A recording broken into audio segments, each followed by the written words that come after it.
The Catholic Church today honors one such saint who, from anonymity as a young idealistic Carmelite, emerged as one of the best loved saints. And she is Saint Therese of Lisieux, fondly known as the Little Flower. Therese was born in France on January 2, 1873, to Louis Martin and Marie Azélie Guérin. These parents at one time felt drawn to the religious life, but in their stead, God accepted 5 of their offspring as religious. The good parents of Therese are the first ever married couple in modern times by Pope Francis to be canonized.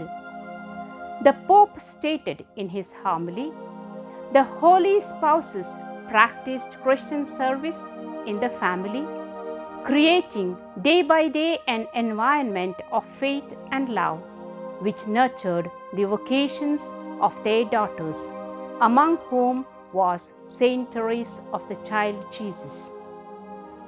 From her very childhood, Therese never did anything by house.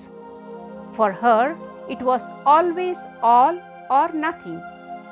While she was enjoying her life as the darling of the family, unfortunately, the pleasant family times would soon come to an end.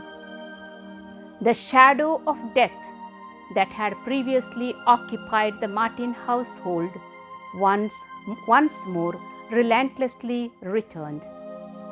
Therese's mother, Zélie, after an illness of 12 years, died of breast cancer in August 1877. Therese was only 4 years old at the time.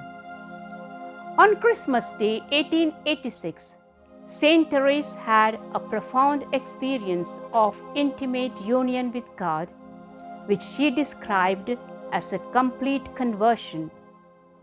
Almost a year later, in a papal audience during a pilgrimage to Rome in 1887, she asked for and obtained permission from Pope Leo XIII to enter the Carmelite monastery at the age of 15.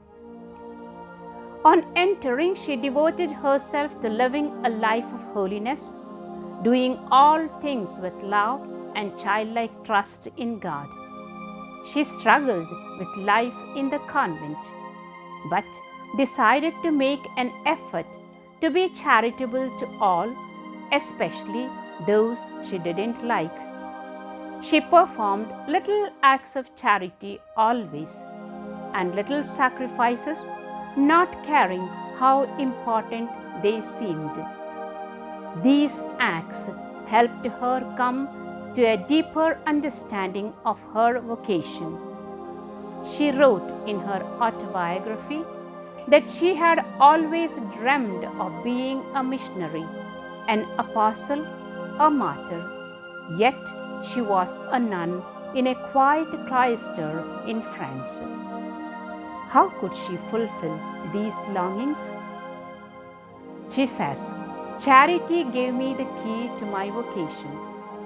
I understood that the church had a heart and that this heart was burning with love.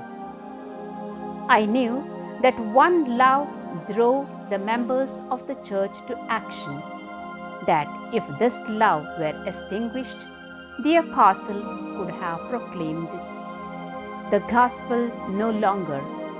The martyrs would have shed their blood no more. I understood that love comprised all vocations, that love was everything, that it embraced all times and places, in a word, that it was eternal." Then, in the excess of my delirious joy, I cried out, "O Jesus, my love, my vocation at last I have found, and my vocation is love." Therese offered herself as a sacrificial victim to the merciful love of God on June 9, 1895, the Feast of the Most Holy Trinity, and the following year, on the night between Holy Thursday and Good Friday, she noticed the first symptoms of tuberculosis, the illness which would lead her to death. Therese recognized in her illness the mysterious visitation of the Divine Spouse and welcomed the suffering as an answer to her offering the previous year. She also began to undergo a terrible trial of faith, which lasted until her death, a year and a half later. Her last words were, "My God, I love you," are the seal of her life, said Pope John Paul II. Since her death, millions have been inspired by her little way of loving God and neighbor. Many miracles have been attributed to her intercession. She had predicted during her earthly life that my heaven will be spent doing good on earth. Saint Therese was proclaimed a Doctor of the Church by Pope John Paul II in 1997, 100 years after her death at the age of 24. She is only the third woman to be so proclaimed, after Saint Catherine of Siena and Saint Therese of Avila.